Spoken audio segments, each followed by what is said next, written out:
கர்நாடக அரசுக்கு சில முக்கியமான நிபந்தனைகளை அறிவிச்சிருக்கிறாங்க. முதலாவது கண்டிஷன் என்னன்னா, மேகதாது அணை கட்ட மத்திய நீர்வள ஆணையம் நிபந்தனையற்ற அனுமதி எதுவும் கொடுக்கவில்லை. இரண்டாவதாக, அணையின் கட்டுமானத்திற்கான விரிவான திட்ட அறிக்கையை கர்நாடக அரசு தயாரிக்கிறதுக்கு முன்பாக தமிழ்நாடு அரசு தெரிவிக்கின்ற பல்வேறு ஆட்சேபனைகளை அவர்கள் பரிசீலனை செய்யணும். மூன்றாவதாக, மத்திய மின்வாரிய ஆணையத்திடமும் சம்பந்தப்பட்ட மாநிலத்தில் இருக்கக்கூடிய மத்திய நீர்வள ஆணைய யூனிட் கிட்டையும் கலந்து ஆலோசனை செய்ய வேண்டும். இது எல்லாத்திற்கும் மேலாக காவிரி வாட்டர் மேனேஜ்மெண்ட் அத்தாரிட்டியுடைய முன் அனுமதியையும் பெறணும் அப்படின்னு அந்த கடிதத்தில் தெளிவாக எழுதியிருக்கிறாங்க. எனவே மாண்புமிகு பேரவைத் தலைவர் அவர்களே, இந்த அரசு இதையெல்லாம் ஒன்றிய அரசு கிட்ட உறுதியாக எடுத்து பேசி காவிரியில நம்முடைய தமிழ்நாட்டுடைய உரிமையை நம்ம அனைவரும் சேர்ந்து நிலைநாட்டிட வேண்டும். இன்னொரு முக்கியமான விஷயத்தையும் இங்கே நான் பதிய வைக்க விரும்புகின்றேன்.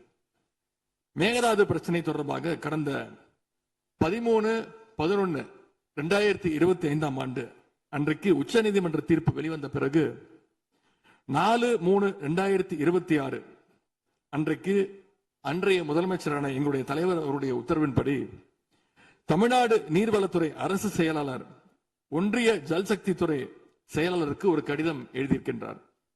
அந்த கடிதத்தில் கர்நாடக மாநிலத்துடைய மேகதாது அணை கட்டும் பிரச்சனை ஒரு நியூ டிஸ்பியூட் அப்படிங்கிறதுனால நதி நீர் தாவா சட்டம் 1956 படி The Interstate River Water Disputes Act 1956 அடிப்படையில் நடுவர் மன்றம் அமைக்கணும்னு ஒன்றிய அரசுக்கு கோரிக்கை வச்சிருக்கிறோம். ஆகவே இந்த அரசு இப்ப கொண்டு வந்திருக்கக்கூடிய அந்த தீர்மானத்தில் மேகதாது அணை கட்டுறது தொடர்பாக தமிழ்நாடு அரசு மார்ச் 4 2026 ஆண்டு அன்றைக்கு எழுதின கடிதத்தில் கேட்டுக்கிட்டபடி மாநிலங்களுக்கு இடையிலான நதிநீர் தாவா சட்டம் 1956 பிரிவு 4 கீழே அந்த அடிப்படையில் புதிய நடுவர் மன்றம் அமைக்க வேண்டும் என ஒன்றிய அரசை இப்பேரவை வலியுறுத்துகிறது. அப்படிங்கிறத என்னுடைய பெயரில் கொடுக்கப்பட்டிருக்கக்கூடிய அந்த திருத்தத்தை சேர்க்க வேண்டும் என்று உங்களை நான் கேட்டுக்கொள்கின்றேன். கர்நாடகா மேகதாது அணை கட்டுறதை தடுக்க சட்ட ரீதியாகவும் பிரதமர் மூலமாகவும் இந்த அரசு எடுக்கின்ற அனைத்து முயற்சிகளுக்கும் திராவிட முன்னேற்ற கழகம் நிச்சயமாக துணை நிற்கும்.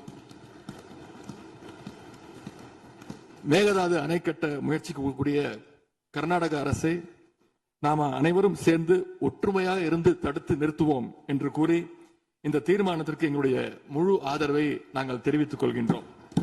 அன்பு பேரவைத் தலைவர் அவர்களே, அதே போல இந்த ஆண்டு ஜூன் 12 மேட்டூர் அணையை திறக்காதனால இன்னைக்கு டெல்டா விவசாயிகள் கஷ்டத்துல இருக்கிறாங்க. குறுவை சாகுபடி இன்றைக்கு பாதிக்கப்பட்டிருக்கு. அடுத்து நடக்க இருக்கக்கூடிய காவிரி வாட்டர் மேனேஜ்மெண்ட் அத்தாரிட்டி கூட்டத்தில் இது தொடர்பாக தமிழ்நாடு அரசு நம்முடைய தரப்பு நியாயங்கள் எல்லாம் எடுத்து வச்சு நமக்குரிய நீரை விரைவாக பெற்று தரணும்னு அந்த விவசாயிகள் சார்பாக இந்த அவையை நான் கேட்டுக்கொள்கின்றேன். இறுதியாக எங்களுடைய கழக தலைவர் அவருடைய அறிவுறுத்தலின் பேரில் ஒரு முக்கியமான வேண்டுகோளையும் நம்முடைய முதலமைச்சர் அவர்களுக்கு நான் வைக்க விரும்புகின்றேன். இன்றைக்கு நாம நிறைவேற்றுகின்ற இந்த தீர்மானம் மிக முக்கியமான ஒரு தீர்மானம்.